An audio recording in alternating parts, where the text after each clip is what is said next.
नमस्कार दोस्तों, आपका फिर से स्वागत है हमारे चैनल में। दोस्तों आज हम बात करेंगे पीपीकोल डीएमआर सस्पेंशन के बारे में। जी हाँ दोस्तों, इसमें कौन कौन से केमिकल कॉन्स्टिट्यूएंट हैं, इसका यूज़ क्या, हम सब कुछ बताएंगे।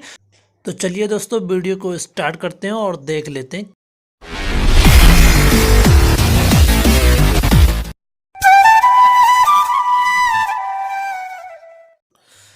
जी दोस्तों, तो ये पीपीकोल डीएमआर सस्पेंशन फॉर्म में है और ये 60 ml का आपको सिरप मिल जाएगा। अगर हम बात करें इसकी कंपनी की, तो ये एस्ट्रोलैब्स लिमिटेड का ब्रांड है और इसकी एमआरपी जो है वो है 61 रुपीज़ रखी गई है।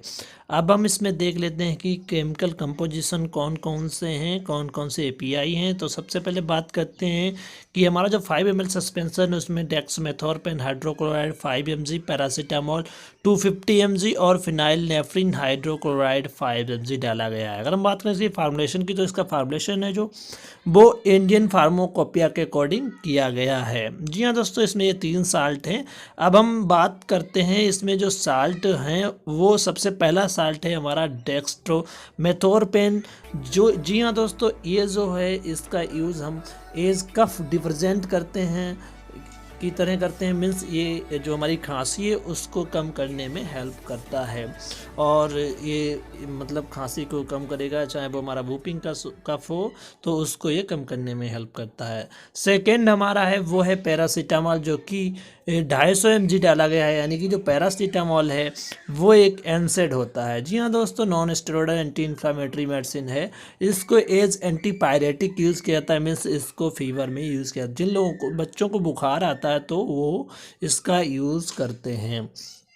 और हम बात करें इसमें डेक्सामेथोर्पेन जो है वो एक ओटीसी ड्रग है, मीन्स ओवर द काउंटर। इसमें प्रिस्क्रिप्शन की ज़रूरत नहीं पड़ती, क्योंकि मेडिसिन 2 टाइप की होती हैं, एक प्रेस्क्रिप्शन मेडिसिन और एक ओटीसी। जो प्रेस्क्रिप्शन मेडिसिन होती हैं वो सिर्फ प्रिस्क्रिप्शन पे ही मिलेंगी, लेकिन ये ओटीसी है, मीन्स ओवर द काउंटर। इसको हम डायरेक्टली हेल्थ प्रोफेशनल की राय से ले सकते हैं। इसमें हमारा सेकेंड साल्ट पैरासीटामोल और थर्ड लास्ट जो है वो है फिनाइल नेफ्रिन। जी हाँ दोस्तों, जो फिनाइल नेफ्रिन है वो भी एक ओटीसी मेडिसिन है, मीन्स ये भी ओवर द काउंटर मेडिसिन है।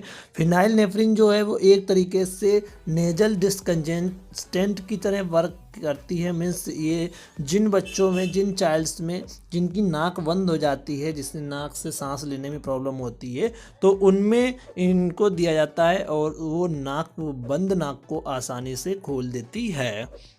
तो जिन बच्चों की नाक बंद हो जाती है और उनको सांस लेने में प्रॉब्लम होती है, तो वो पीपीकोल डीएमआर सस्पेंशन का यूज़ कर सकते हैं।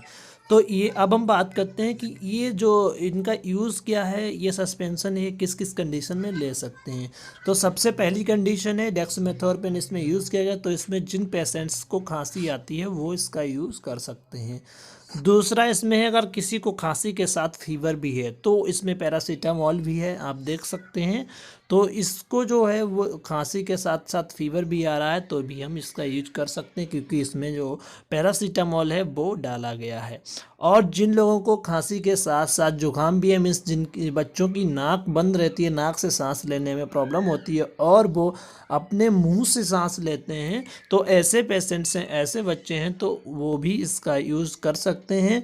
मीन्स इनको, जो लोगों की नाक से सांस नहीं ले पाते हैं, तो वो आराम से नाक से सांस लेने लगेंगे।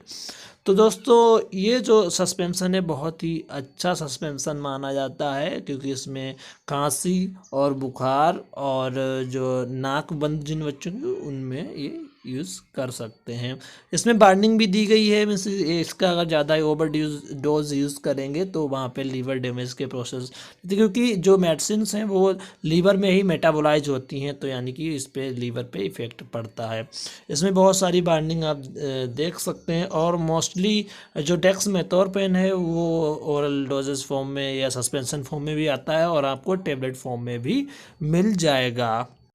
अब हम बात करते हैं कि ये जो सस्पेंशन है वो किस एज के पेशेंट्स हैं वो इसका यूज़ कर सकते हैं। तो आप देख सकते हैं इसमें पैरासीटामोल है वो 250 mg में 250 mg है। तो इसका अगर किसी बच्चे की उम्र 7 साल है या 8 साल उम्र है, तो वो इसको 5 ml सुबह 5 ml शाम को ले सकते हैं। ये इसकी डोज है। मीन्स जिनकी 7 से 8 साल उम्र है तो वो 5 ml सुबह, 5 ml शाम को लेंगे। उसी हिसाब से जिस एज में देना होगा उसी हिसाब से हम इसका जो डोज है उसको करेक्ट कर लेंगे। तो दोस्तों आशा करते हैं आपको वीडियो अच्छा लगा होगा। अगर वीडियो अच्छा लगे तो लाइक ज़रूर करें, मेरे चैनल को सब्सक्राइब करना ना भूलें। तो चलिए दोस्तों आज के लिए बस इतना ही, मिलते हैं नेक्स्ट वीडियो में नए टॉपिक के साथ।